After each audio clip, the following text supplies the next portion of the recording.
Somnifère, le podcast.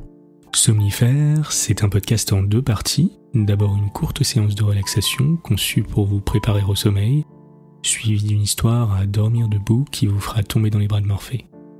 Disponible à l'écoute chaque soir, dès 19h, sauf les vendredis et samedis soirs. Si vous aimez ce podcast, merci de le noter sur la plateforme sur laquelle vous l'écoutez. Pour toute question ou suggestion, envoyez un mail à l'adresse morphée@somnifèrelepodcast.com. Bonne écoute et bonne nuit. Installez-vous confortablement et fermez les yeux. Votre programme du soir va commencer. Bonsoir à tous, nous sommes le lundi 15 mars et Somnifère vous raconte ce soir un conte, celui d'Hansel et Gretel, un classique des frères Grimm qui nous rappellera des souvenirs d'enfance. Si vous suivez Somnifère sur Instagram ou sur Facebook, vous savez qu'en raison d'un problème technique, le podcast d'hier n'a pas pu être mis en ligne, mes excuses à celles et ceux qui l'attendaient. Un bonne nuit tout spécial ce soir à Coran de Metz, Abigail de Lomme, Mathilde de Marseille, Mathilde de Lille, Benjamin de Thonon-les-Bains et Lila de Paris. Et merci d'avoir partagé Somnifère sur vos réseaux sociaux. Plus d'infos en description de cet épisode.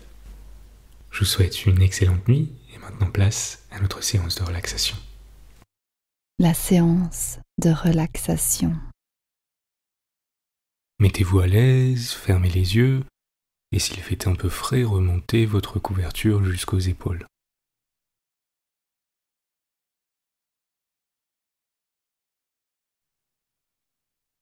Quand vous êtes prêt, on va commencer par 2 grandes inspirations. La première en gonflant le ventre et la seconde en gonflant les poumons.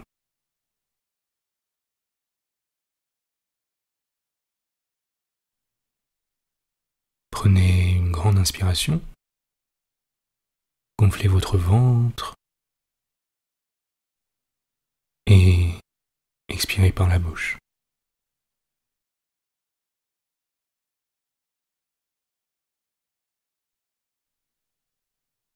À nouveau, une grande inspiration. Gonflez vos poumons cette fois. Et expirez à votre rythme.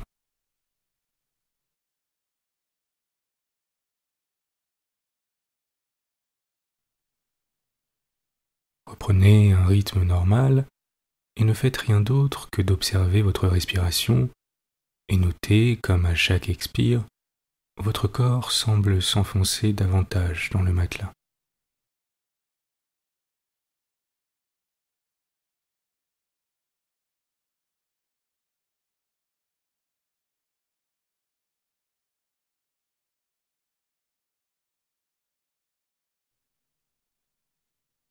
Détendez votre visage,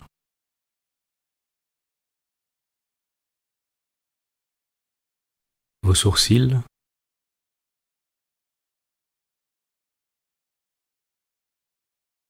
votre front.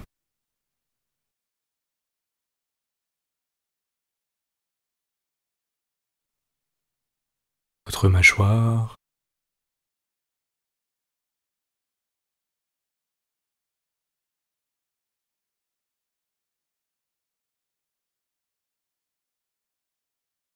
sentez comme votre front semble plus frais que le reste de votre visage et comme cela est agréable.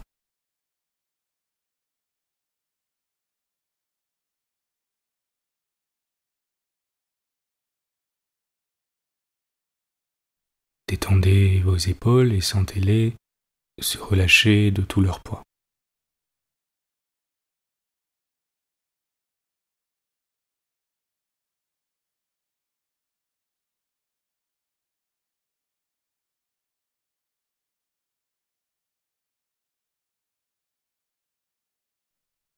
Imaginez que toute la tension, tout le stress et les émotions indésirables s'évacuent par vos extrémités à l'expire, par le bout de vos doigts et par vos orteils.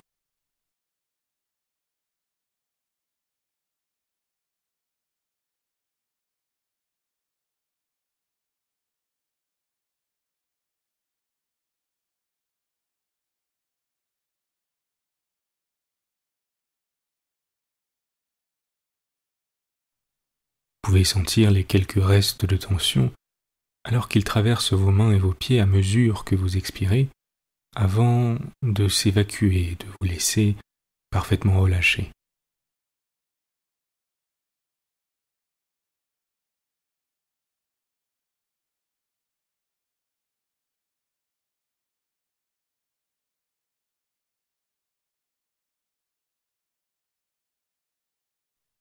Laissez votre esprit s'égarer en observant les appuis de votre corps contre le matelas.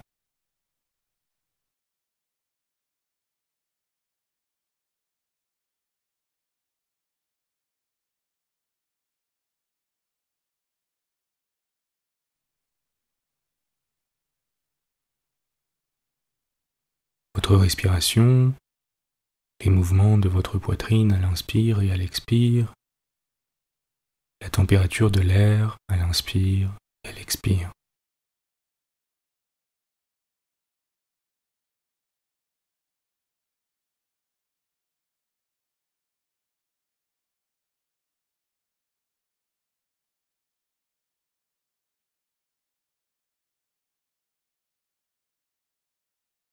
Observez comme il est agréable de simplement se laisser aller à l'instant présent sans rien attendre de particulier.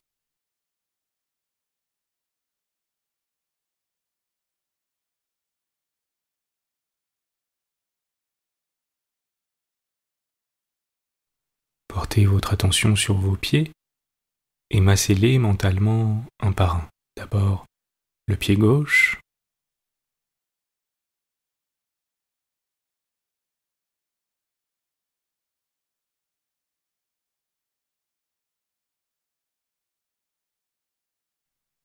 les deux pouces sur la plante du pied qui forment une pression légère mais ferme.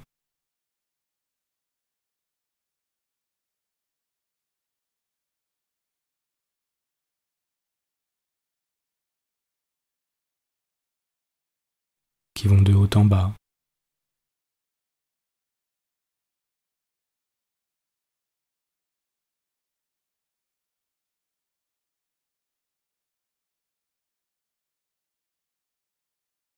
De droite à gauche.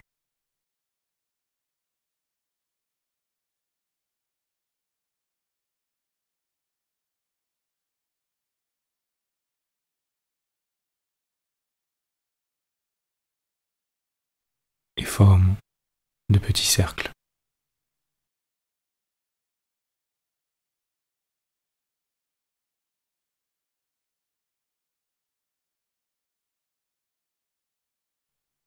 Observez un instant comme c'est agréable.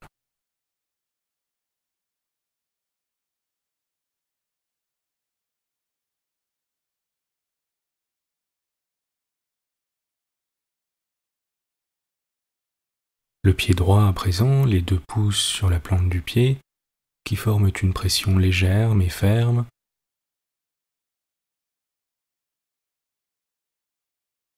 Qui vont de haut en bas.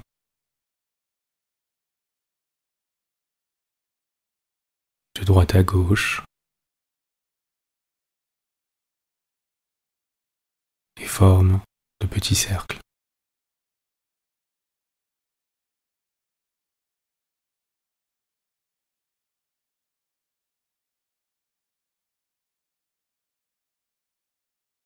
Et maintenant, prenez quelques instants pour masser chaque orteil pendant quelques secondes, en partant du petit orteil du pied droit et en allant jusqu'au petit orteil du pied gauche.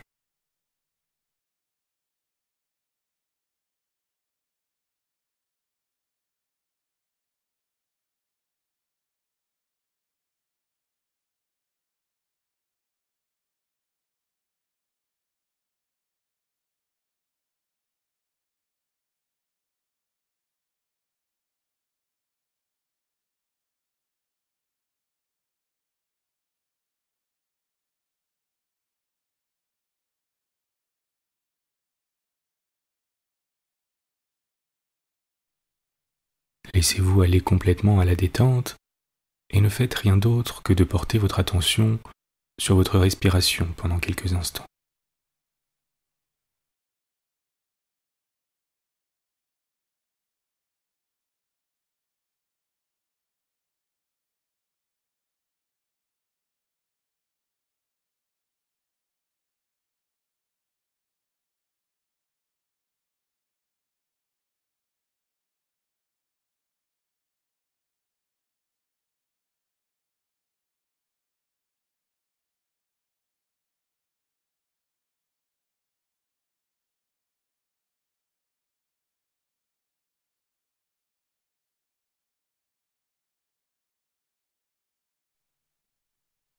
Vous êtes calme et détendu.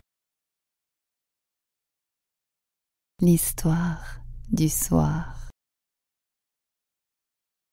Les frères Grimm, Hansel et Gretel. Dans une grande forêt vivait un pauvre bûcheron, son épouse et ses 2 enfants. Le garçon s'appelait Jeannot et la jeune fille Margot.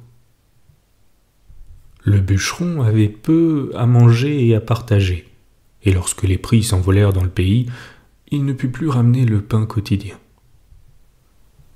Alors qu'il faisait sa prière du soir en cherchant une solution à ses problèmes, il soupira et parla à sa femme. « Qu'allons-nous devenir ? Comment pourrions-nous nourrir nos pauvres enfants alors que nous n'avons pour nous-mêmes plus rien ?»« Sais-tu quoi, mon époux ? » répondit la femme. « Nous conduirons tôt demain les enfants dans la forêt, là où elle est la plus dense. Nous y ferons du feu et nous donnerons à chacun un morceau de pain. Et puis, nous irons travailler en les laissant seuls. Ils ne trouveront plus le chemin de la maison et nous en serons débarrassés. »« Non, dit l'homme, je ne ferai jamais cela.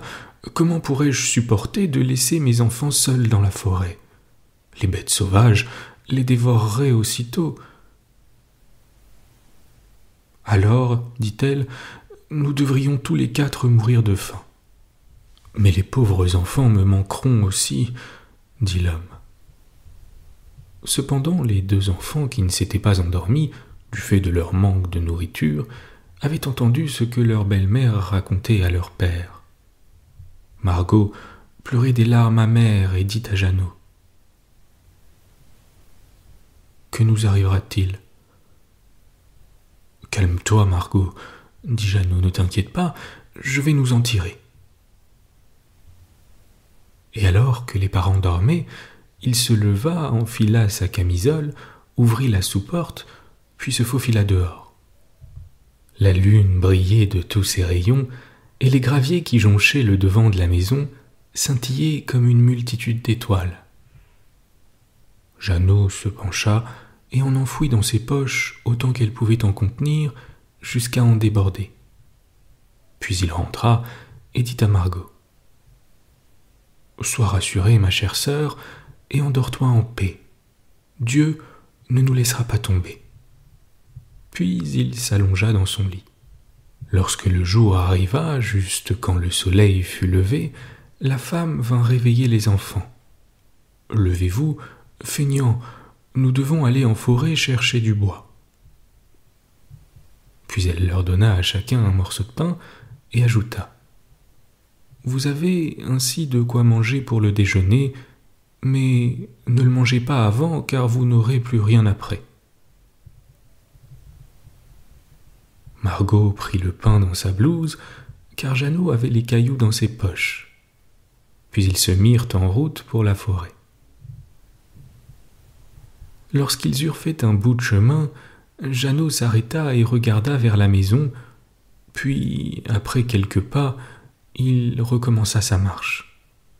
Le père dit alors : « Jeannot, que regardes-tu là-bas, et pourquoi restes-tu en arrière ? Fais attention et n'oublie pas tes jambes. »« Ah, mon père, dit Jeannot, je regarde mon chat blanc qui est assis en haut sur le toit et qui veut me dire adieu. » La femme déclara : « Idiot, ce n'est pas ton chat, c'est le soleil qui brille sur la cheminée. » Jeannot ne regardait pas le chat, mais jetait à chaque fois un caillou blanc de sa poche. Une fois arrivé au milieu de la forêt, le père dit : « Allez les enfants, ramassez du bois, je vais vous faire un feu pour ne pas que vous ayez froid. » Jeannot et Margot ramenèrent quelques fagots, de quoi en faire un joli tas. On mit le feu au tas, et quand les flammes s'élevèrent, la femme déclara : « Mettez-vous près du feu, les enfants, reposez-vous, nous allons dans la forêt couper du bois. Lorsque nous en aurons fini, nous reviendrons vous chercher. »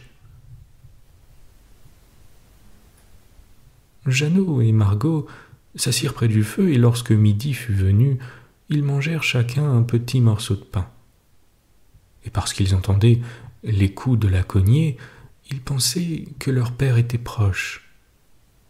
Mais ce n'étaient pas les coups de la cognée, c'était une branche qu'il avait attachée à un arbre mort et que le vent balançait de ci de là.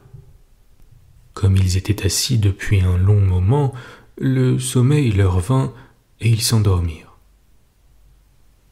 Lorsqu'ils s'éveillèrent, le crépuscule était déjà bien avancé.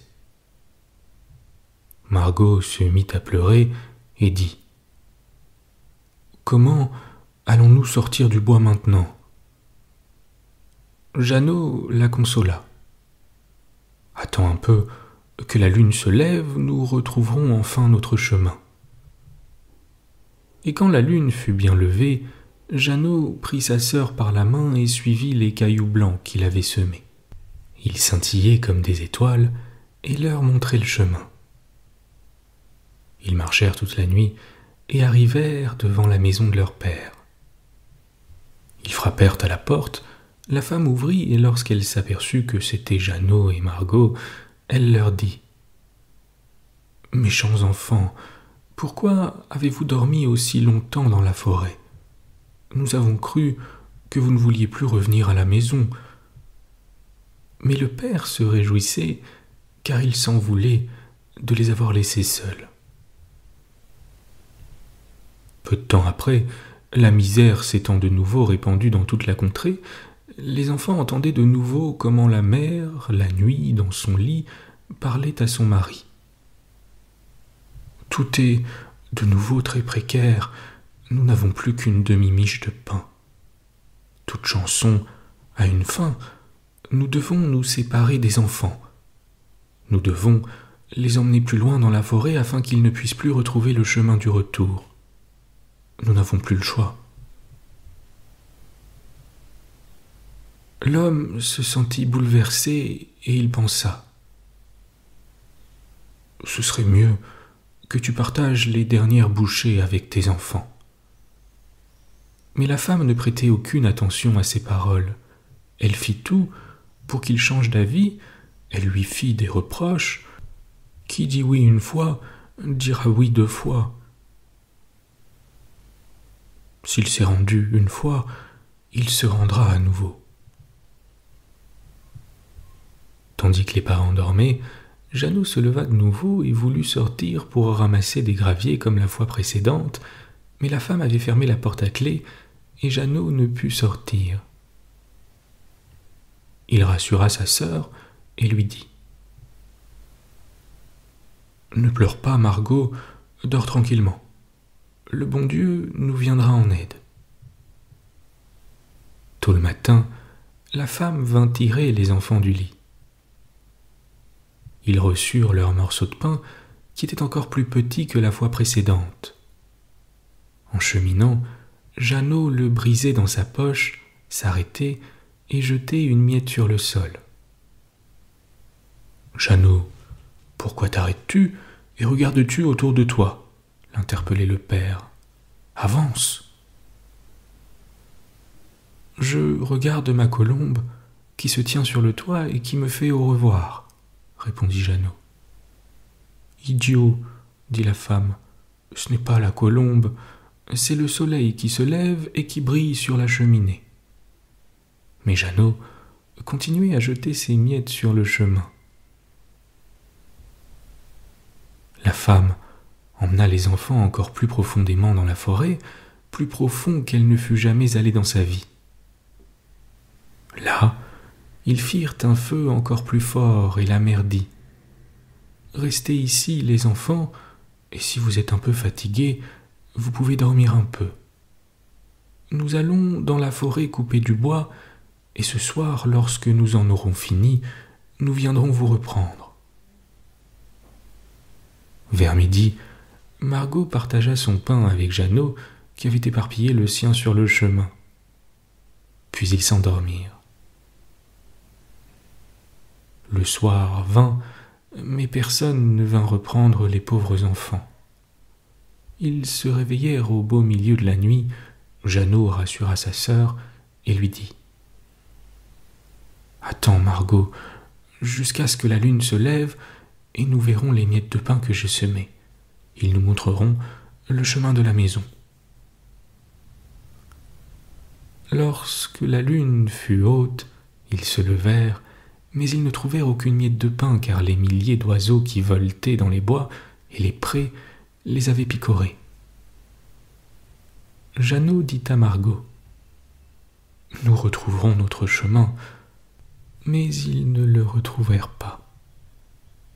Ils marchèrent toute la nuit et le jour entier encore du matin au soir, mais ils ne trouvèrent jamais la sortie de la forêt et étaient affamés, car ils n'avaient pour manger que les baies qu'ils trouvaient d'ici et là.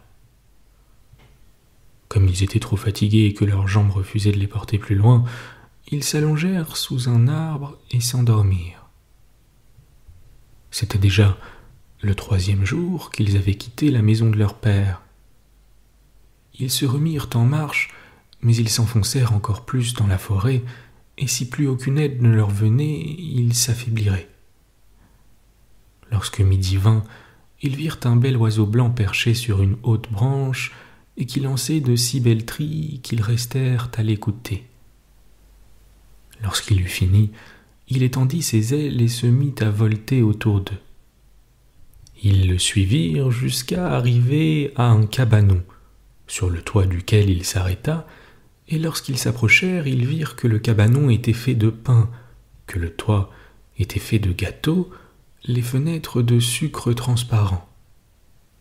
« Voilà où nous pouvons nous installer, » dit Jeannot, « et avoir un repas béni. Je veux bien manger un morceau de toit, Margot. Tu peux manger la fenêtre, ça a l'air sucré. » Jeannot se hissa sur le toit et ramena un peu de faitage pour le goûter, tandis que Margot se tenait près de la fenêtre et la grignotait. Alors retentit une petite voix qui venait du cabanon. « Grignoti, grignoti, qui grignote ma maison ?» Les enfants répondirent « Le vent, la brise légère. » Et ils mangeaient sans s'arrêter, sans se laisser distraire. Jeannot, à qui le toit plaisait beaucoup, en prit un bon morceau. Margot brisa un morceau rond de la fenêtre, s'assit et s'en rassasia. Soudain, la porte s'ouvrit et une très vieille femme apparut appuyée sur une canne. Jeannot et Margot en furent tellement effrayés qu'ils en laissèrent tomber ce qu'ils avaient dans les mains. La vieille femme branlait du chef et s'exclama « Mes enfants, qui vous a amenés ici ? Entrez et restez chez moi, il ne vous arrivera rien. » Elle les attrapa tous les deux par la main et les entraîna dans sa maison. Un bon repas y était dressé, lait, crêpes avec du sucre, pommes et noisettes. Enfin, un bon lit les attendait, tout drapé de blanc. Jeannot et Margot y plongèrent en rêvant qu'ils étaient au ciel. La vieille s'était faite amicale. En fait, c'était une méchante sorcière qui avait tendu un piège aux enfants en construisant une maisonnette en pain uniquement pour les attirer. Une fois sous son pouvoir, elle les tuera, les cuira et les mangera comme pour un jour de fête. Les sorcières ont des yeux rouges et ne peuvent pas voir loin, mais elles ont un odorat très fin comme les animaux et ne remarquent pas quand un être humain s'approche. Lorsque Jeannot et Margot se sont approchés d'elle, elle avait souri méchamment et avait dit mielleusement « Je les tiens, ils ne doivent pas m'échapper. » Le lendemain matin, à peine les enfants réveillés, elle se leva aussitôt et tout en les regardant tranquillement avec leurs joues bien rouges, elle se murmura à elle-même « Cela fera un bon déjeuner. » Puis elle saisit Jeannot de ses mains raides et l'enferma dans une pièce derrière une porte à barreaux. Il pouvait crier autant qu'il le voulait, mais c'était inutile. Puis elle alla vers Margot, la réveilla en hurlant. « Debout, feignasse, va chercher de l'eau et fais cuire quelque chose de bon pour ton frère. Il est assis dehors dans l'étable et doit prendre du poids. Quand il sera bien gras, je pourrai le manger. »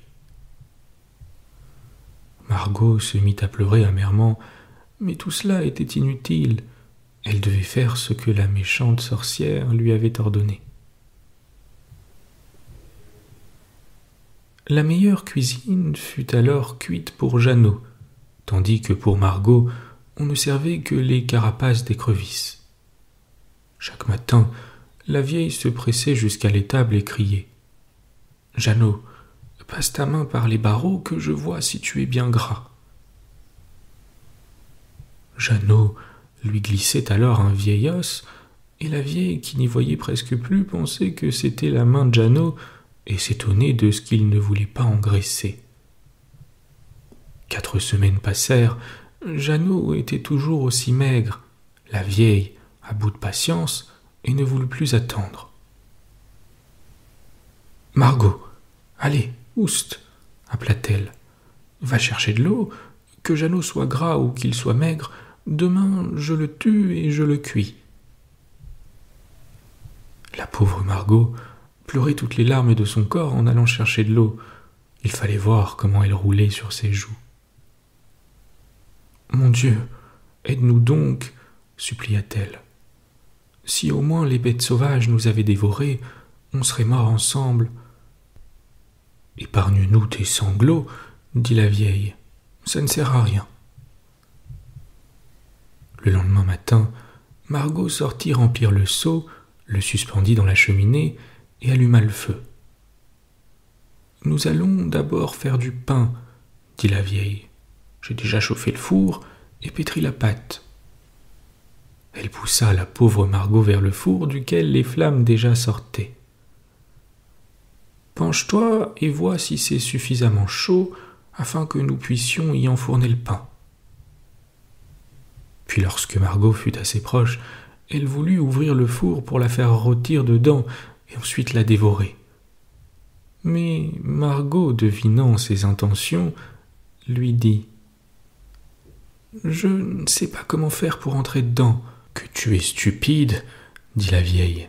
« La porte est assez grande, ne vois-tu pas que moi-même je peux y passer ?» affirma-t-elle en rampant et en passant la tête dans le four. Alors, Margot lui donna un bon coup si bien qu'elle bascula dedans, puis elle referma la porte en fer et tira le verrou. La vieille hurla horriblement et Margot partit en courant. Elle courut tout droit vers Jeannot, lui ouvrit l'étable et lui cria « Jeannot, nous sommes libres, la vieille sorcière est morte. » Jeannot bondit comme un oiseau de sa cage lorsqu'on lui ouvre la porte. Comme ils se sont réjouis en tombant dans les bras l'un de l'autre, et comme ils ont sauté de joie et se sont embrassés. Ils se dirigèrent vers la maison de la sorcière, puisqu'ils n'avaient plus à la craindre. Dans tous les recoins, ils trouvèrent des perles et des pierres précieuses. « C'est bien plus beau que des cailloux, » déclara Jeannot. Il remplit ses poches de tout ce qui pouvait bien y entrer. Puis Margot lui dit « Je veux aussi rapporter quelque chose à la maison. » Et elle remplit aussi son tablier. « Partons maintenant, » ordonna Jeannot. « Sortons de cette forêt maléfique. » Mais après 2 heures de marche, ils arrivèrent près d'une rivière. « Nous ne pouvons pas la traverser, » affirma Jeannot. « Je ne vois ni passerelle, ni pont. Il ne passe aucun bateau non plus, » renchérit Margot. « Mais je vois un canard blanc. Si je le lui demande, il nous aidera à traverser. » et elle l'appela.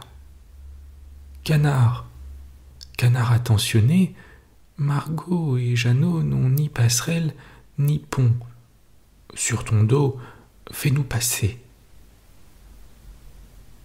Le canard approcha et Jeannot s'installa sur son dos et pria sa sœur de le rejoindre s'asseoir près de lui.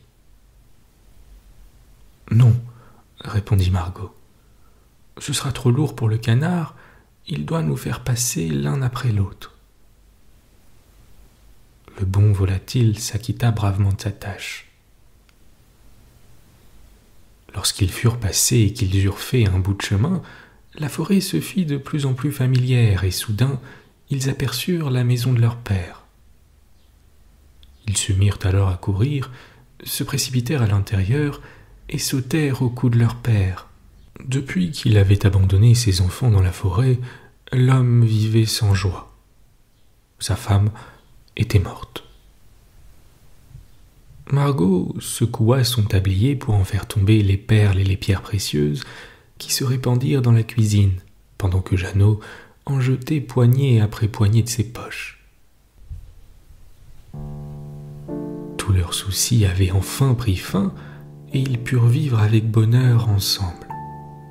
Une histoire est finie, là court une souris, qui l'attrape doit s'en faire une grande cape fourrée. Bonne nuit. Bonne nuit.